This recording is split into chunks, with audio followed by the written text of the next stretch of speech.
What's going on, guys? BriarRabbit here. Today we're playing a little Tomb Raider on Weekend Update. So Weekend Update is the series I do where I play a game other than COD and let you know what's going on in my life, gaming or otherwise. So as you can see, we're playing a little Tomb Raider. This is the definitive edition on the PlayStation 4, and it looks marvelous. This is actually a last-gen game that got upgraded for the PlayStation 4 and the Xbox One. I've heard that the Xbox One plays at a slightly slower frame rate. I'm playing it on the PS4, and it looks fantastic. It plays really well. I'm having a really great time with it. There are some quick time events, which I'm not a big fan of. When a cutscene comes in this game, which isn't that frequently because the gameplay and the story are really well integrated, but when a cutscene comes and you have to all of a sudden hit X or square or something to make that thing happen, it's a little jolting. I don't really like quick time events, but other than that, I'm really enjoying this game. I'm really strongly considering doing a Let's Play on this channel. That would be in addition to other content. So if you're interested in seeing a Let's Play of the definitive edition of Tomb Raider on the PlayStation 4, let me know down in the comments, and I'll probably start that up this weekend because I am really enjoying this game and I want to share my joy. I did buy the boxed copy of this, and I was strongly considering going digital for this one.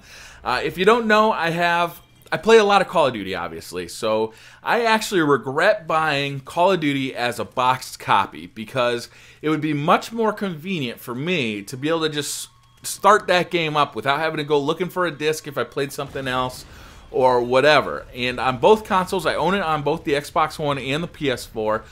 It's just kind of a pain to have to go rooting through your boxes to make sure the disc is in there, and if you didn't put it in the right box last time, it's just kind of a pain. So with Tomb Raider, I was strongly considering going digital, but then I started thinking, well, how long am I really going to play this game for? If I play it for a couple of weeks or a month, I'm going to want to sell it, and if I spend $60 at GameStop, maybe I'll get $20 or $30 back when I'm done with it, as opposed to a digital copy where it's mine forever. I don't think that there's ever going to be a way to sell that digital copy, right? So, I'm struggling with that. On the COD side, where I'm definitely going to keep that game forever, right? I'm at least going to play it for a year. I play it just for gameplays, all year long. So for that, it makes sense to get a digital copy. But for something where it's really a single-player game and I'm going to play it for a month until I'm pretty much sick of it, or I beat the story and I have no interest in playing it anymore, I think I'm going to stick with box copies so I could just trade them in at the end of the lifespan for that. You might see some kind of interesting lighting around me today. I was at the Apple store on, I think it was Monday. Yeah, I had an appointment on Monday to get my iPhone fixed. I had a little dust under the screen. And they actually swapped out the whole iPhone, which really was a pain in the neck. I was hoping they would just fix the dust issue. But while I was there, they kind of showed me this hue lighting, and it's pretty cool stuff. As you can see, it's kind of changing colors. I got 3 light bulbs all around the room. So I've got it set right now using an app on the phone. And you can pretty much customize it to do whatever you want, which is pretty cool. You can set it to be just, stay at the colors you want. Like maybe you just want warm reading light, or maybe you want to play some games and have it all blue and purpley and stuff like that. You can pretty much set it to be any colors you want. You can even have it kind of oscillate to your music, so it'll listen to the music, and like maybe when the bass thumps, it'll change colors, or change back and forth between a couple colors. But it's pretty cool. But I don't know if I'm going to keep it. It is relatively expensive. For 3 light bulbs, it's got the LEDs, and then it's got this little, let me see if I can, it's got this little base unit here. I can't quite get that into the camera because the cord isn't long enough. That has to be plugged into your router, has to have internet access, and the bulbs aren't really bright enough to light the room by themselves. So I still have to have auxiliary lighting, especially if I'm going to do a video like this. I still have like a desk lamp here, and I have a lamp over there. So I'm not so sure about it.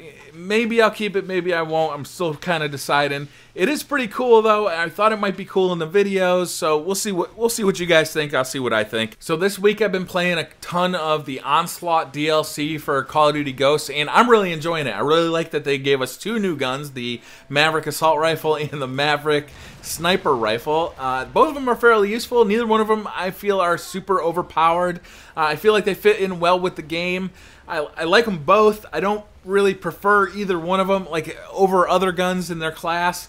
Probably the assault rifle is a little more novel just because of that cool scope. But the assault rifle, I actually prefer the Honey Badger or the AA-12 or even the R5, any of those guns over it. But it's nice to get new guns and play with them and learn techniques with them. So I'm really excited about the DLC. I've been having a lot of fun with that this week. I really like the new maps. All 4 of them I pretty much am enjoying. Ignition is probably my biggest pain point just because there's so much foliage in the windows. So if a sniper or somebody's camping in one of those windows, it's really hard to see them. You can't like just quickly scan by, see that there's nobody there and move on, or see that there's somebody there and start shooting them because those windows are very dark and it's very hard to see into them because of all that foliage around. That's probably my only point of contention with this new DLC though. Overall, I'm really enjoying it. I'm really enjoying Bayview. I actually got a great gameplay that I'll be sharing with you guys later this weekend on Bayview. I think I went 44-10 or something like that on Team Deathmatch. I should have gone 50, but I got a little excited at the end and probably got too aggressive. But it was a really fun gameplay. I have been playing it on the Xbox One, obviously, because I have the PlayStation 4 and the Xbox One version of Call of Duty Ghosts, and I have the Season Pass on both of them. However, since the Xbox One DLC comes out a month early, I kind of switched over to the Xbox One. I had been playing mainly on the PlayStation 4, and now that I'm on the Xbox One, it's kind of... it's shown me again that I don't like the Xbox One controller. I don't like the thumbsticks at all. They're too small. I don't like the ridges around them. They're too soft. The spring tension is too soft for my liking, especially transferring from the PS4 to the Xbox One and even the 360. The DualShock took the 360 spring tension, I thought, and kind of ran with it. Whereas the Xbox One, it softened up. It feels much more like the PS3's controller, which is weird how they kind of reversed like that. But I don't like it as much. I'd prefer a little more spring tension. It feels like I could be more accurate with more spring tension. I think if you get used to it, you're probably fine. However, switching back and forth, it's been hard to get used to. There is hope out there for me.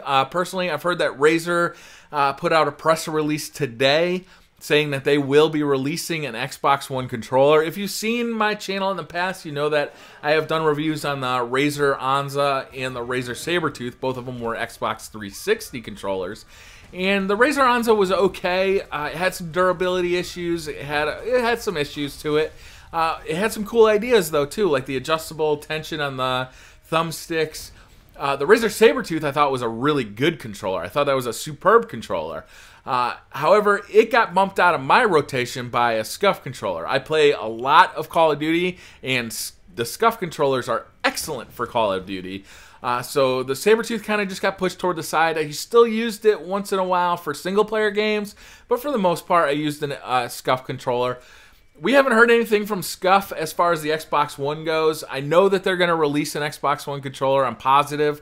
I'd like to hear what they're going to do, you know, how they're going to overcome some of the challenges that the Xbox One has put in front of them. Razer's going to do a whole new controller. It's probably going to have to be wired unless they make some kind of deal with Microsoft that gives them the wireless tech, but they didn't do that with the Xbox 360. I don't really expect them to do it with the Xbox One. A wired controller for me doesn't make that much of a difference. Wireless is a little more convenient, but you know, having a wired controller that I really like as opposed to a wireless controller that I don't really like, I'll take the wired controller any day. Hopefully we hear something out of SCUF too very soon. I'd like to hear what they're going to do and if these things are going to be compatible with Call of Duty and with Titanfall. If I have to buy 2 SCUF controllers, one for each game, I'm not going to be too happy.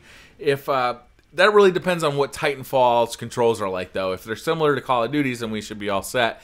If they're not, then, you know, maybe SCUF will do some kind of programmable, functioning Xbox One controller. Similar to their hybrid controller, I believe that is programmable. I haven't used the hybrid myself, but I believe that is a programmable controller, excuse me. The Razer Sabertooth was programmable, and you know, I expect that their Xbox One controller will be too. I would hate to see them go backwards in features. I would like to see them bring those adjustable tension thumbsticks back from the Onza and put them on the Xbox One controller. But I know that the Onza had some durability issues, and I think a lot of them were due to those thumbsticks. So we'll have to see.